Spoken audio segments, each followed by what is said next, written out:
যে মিথ্যাটাকে সত্য প্রমাণ করে সত্যটাকে মিথ্যা বাড়িয়ে ফেলানো হয়েছে। যেমন গোটা জাতি জানে যে কোরআন আছে, হাদিস আছে, কোরআন হাদিস মতো চললেই আমরা ইমানদার হইতে পারবো, ইমান নিয়ে কবরে যেতে পারবো। এটা সম্পূর্ণ ভুল ধারণা। কোরআন মানুষকে মুক্তি দিতে পারে না, কোরআন মানুষকে সাহায্য করতে পারে না। যদি করত, সাদ্দাম হোসেনের ফাঁসি কাস্টে ঝোলার আগ পর্যন্ত তার হাতে কোরআন ছিল। ওই ফাঁসি থেকে তো কোরআন সাদ্দামকে বাঁচাইল না। যদি পারত, শায়েখ আব্দুর রহমান তার হাতে কোরআন শরীফ ছিল, ছিল না? ছিল না? কই, কোরআন তো তারা সাহায্য করলো না। কোরআনের মাঝে তো প্রাণ নাই, কাগজের কালিতে লিপিবদ্ধ করা, এর মধ্যে রূহ নাই। তো প্রাণহীন কোরআন আপনাকে সাহায্য করবে কিভাবে? হযরত আলী কারিমুল্লাহ ওয়াজহুর সাথে মুআবিয়ার যখন একটা যুদ্ধ হয়েছিল, ওই সময় সিফফিনের যুদ্ধে বর্ষার অগ্রভাগে কোরআন শরীফ ঝুলে রেখে বলতেছিল, মুআবিয়া, আমরা কোরআনের ফয়সালা বানি। ওই সময় হযরত আলীর পক্ষে যারা ছিল তারা যুদ্ধ থেমে দিল, মানে যুদ্ধ বন্ধ হয়ে গেল।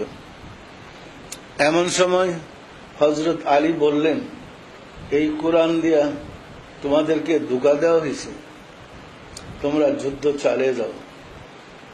একদল অস্বীকার করে যুদ্ধস্থান ত্যাগ করলো, আলীর কথা অমান্য করে তারা খারিজি নামে অভিহিত হইল।